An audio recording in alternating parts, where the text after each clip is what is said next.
Olá, contadores, amigos, empresários, estamos aqui no vídeo parte 7 da nova portaria de benefício emergencial. Vamos embora, meus amores, vamos embora!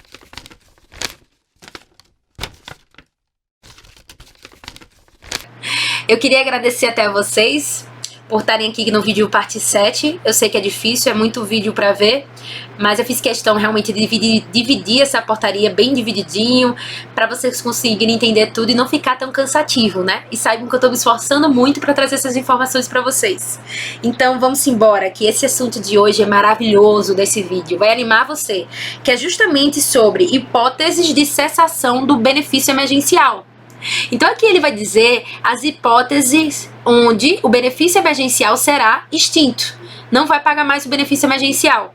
E o primeiro que ele fala é, claro, o transcurso do prazo pactuado de redução e suspensão informado pelo empregador. Se o acordo de suspensão e redução tinha prazo de 30 dias e acabou os 30 dias, é claro que o benefício emergencial também será cessado, porque acabou o acordo. Como também pode acontecer a retomada da jornada normal de trabalho, ou o encerramento da suspensão e redução antes do prazo pactuado. Pode acontecer isso também. Gente, pode acontecer do trabalhador voltar a trabalhar. Pode acontecer tranquilamente do trabalhador voltar para a empresa. Se ele voltar para a empresa, eu vou lá e antecipo a data de acordo. Vamos imaginar que eu tinha combinado uma suspensão de 60 dias. Bateu 45 dias, a gente resolveu voltar a trabalhar. O que é que eu vou fazer? Pegar o arquivo, enviar todo de novo, certo? Só que ao invés de botar 60 dias, eu boto 45 dias. Pode acontecer também um desligamento. No meio da suspensão, a pessoa é demitida. Ah, mano, mas o empregador pode demitir alguém no meio da suspensão? Pode demitir, mas vai ter que pagar uma indenização. Então, no meio lá da suspensão de 60 dias, com 40 dias de desligamento, o que eu faço? Envio o arquivo de novo, sobrepondo o anterior, só que ao invés de botar 60 dias, eu boto 40. Hoje, gente, para antecipar datas de acordo, data de fim de acordo no empregador web e para fazer retificações, a gente tem que enviar um arquivo de novo. Não tem jeito. Para antecipar datas de fins de acordo, para alterar alguma coisa, a gente tem que retificar e enviar o arquivo todo de novo. Esse é o único jeito que dá para fazer. Mas é claro, vai surgir um novo layout de acordo com conversas do DataPrev na primeira semana de maio, que vai permitir a gente alterar, vai permitir a gente cessar acordo, vai permitir a gente cancelar, antecipar, fazer tudo que a gente quer, se Deus permitir, tá certo? Mas por enquanto a gente tem que retificar. Beleza. Aí seguindo, outra hipótese também que é cessado o benefício emergencial pela recusa por parte do empregado de atender ao chamado do empregador para retomar sua jornada normal de trabalho. Isso aí, é claro, também é cessado. Por quê? O que acontece, gente? Isso aí vai acontecer muito na primeira semana de maio, porque vários estados vão liberar algumas atividades a voltar a trabalhar na primeira semana de maio. Aí as atividades vão querer voltar a trabalhar. Aí vão ligar para os funcionários e dizendo, vamos trabalhar de novo, voltem. Muito funcionário não vai querer voltar a trabalhar na primeira semana de maio, porque vai estar com medo do coronavírus. Então muitos vão se rejeitar a voltar na primeira semana de maio, alegando o estado de calamidade pública, a pandemia, e vai bater o pé e dizer que não vai voltar. E o que o empregador web, essa portaria está querendo deixar claro? Que se o funcionário se recusar a atender o chamado do empregador de voltar, pode cessar logo o benefício emergencial dele, porque tem que cessar. Ele não vai ficar em casa recebendo benefício emergencial se o empregador tá mandando ele voltar. Ele tem que voltar, ou ele volta ou ele é demitido, mas ele tem que voltar. Então, meus amores, ele deixa claro que a gente tem que comunicar a eles isso, para cessar o benefício emergencial.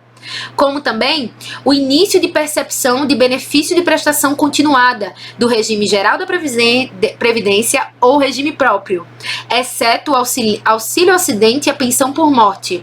Então, se no meio do caminho, gente, a pessoa tá lá na suspensão, no meio do caminho ela recebe um benefício do INSS, pode acontecer.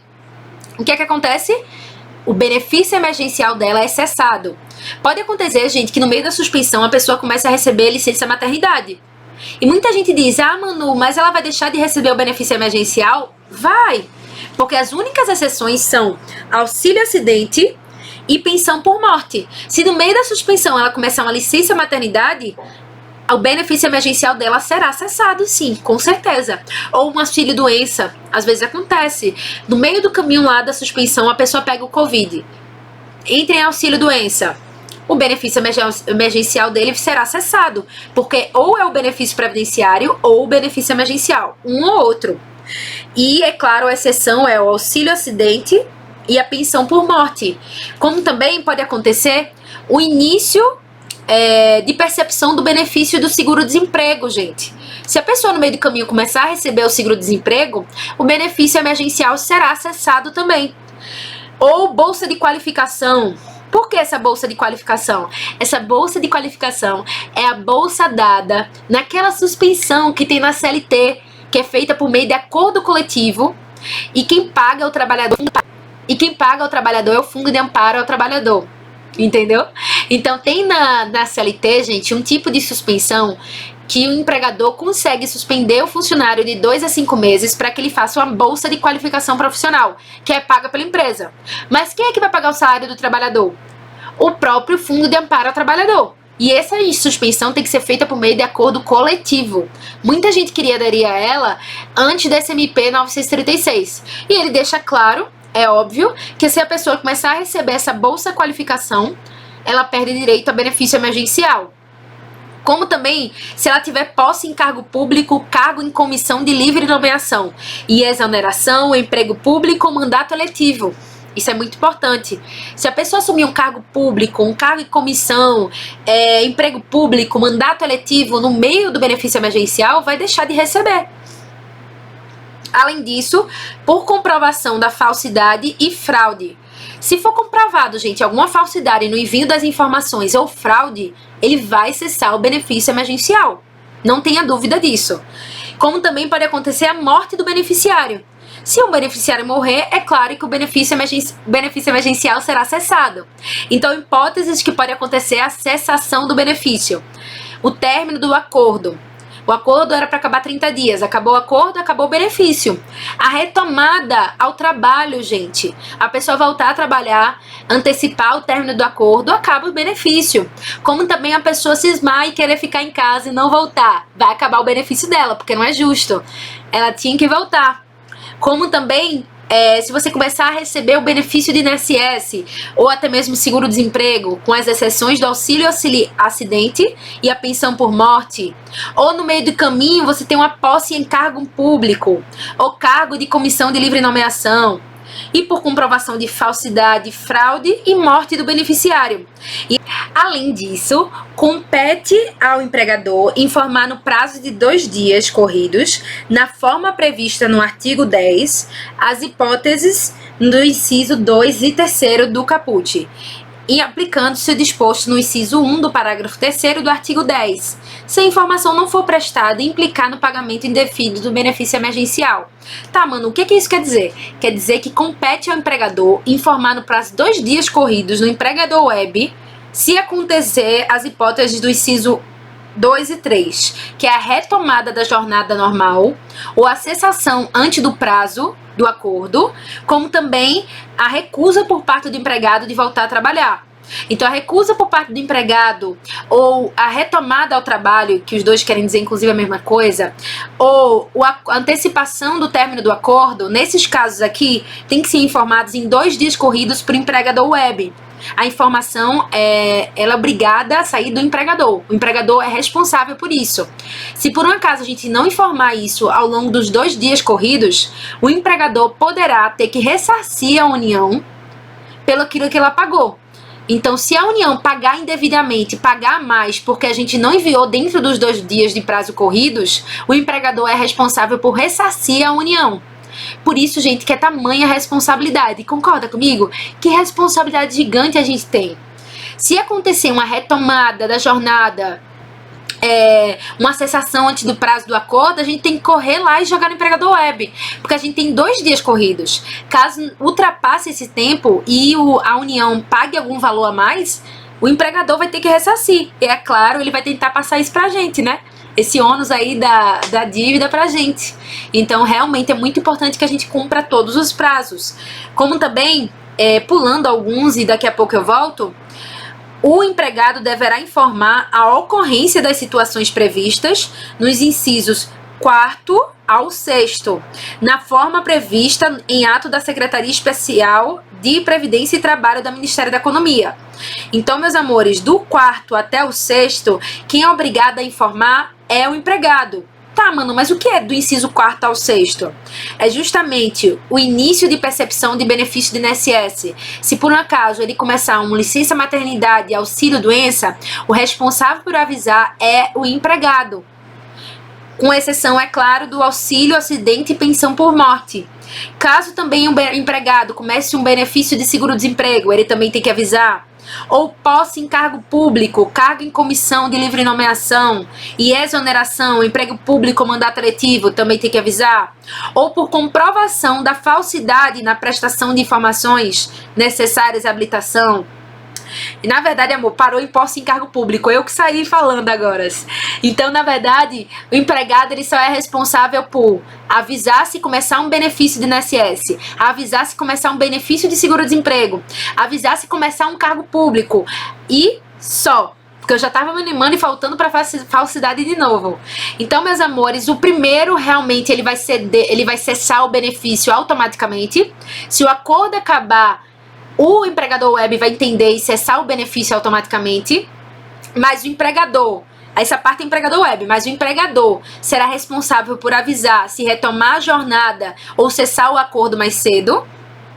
O empregado será responsável por avisar no caso de benefício de INSS no meio da suspensão ou benefício seguro-desemprego ou posse em cargo público.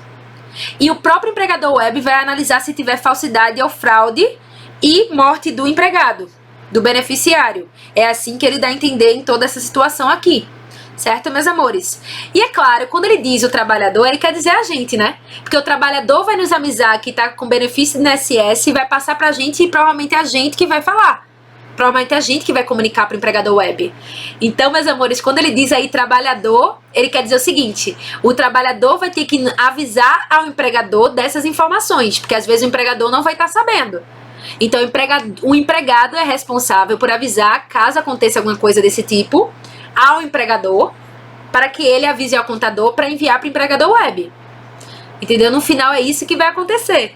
E é bom ter deixado isso explícito, porque agora a gente vai ter que avisar para os empregados disso. E se acontecer alguma dessas situações, ele tem que avisar para a gente.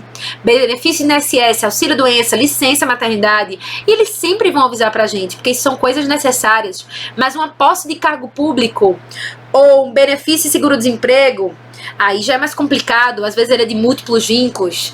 Então, meus amores, passem a responsabilidade. É a hora que a gente vai entrar em contato com os funcionários e passe para eles isso, que ele tem que nos avisar para enviar para o empregador web. Gente, espero que tenha ficado claro. Caso não tenha ficado claro, fale aqui, tá bom?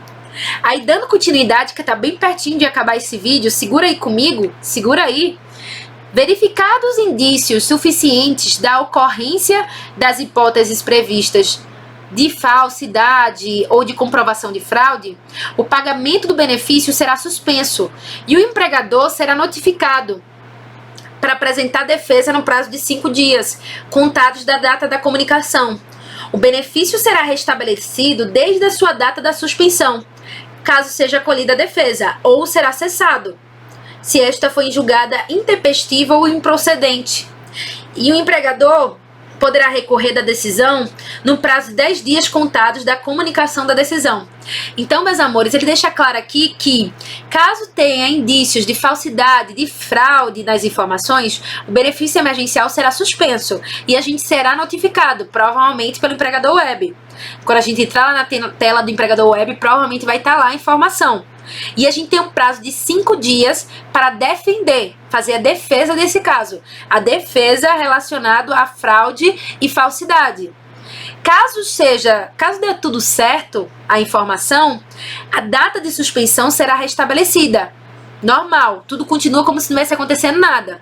Mas caso realmente seja improcedente, aí a gente ainda tem outro prazo, que é o prazo de recorrer, que é o de 10 dias.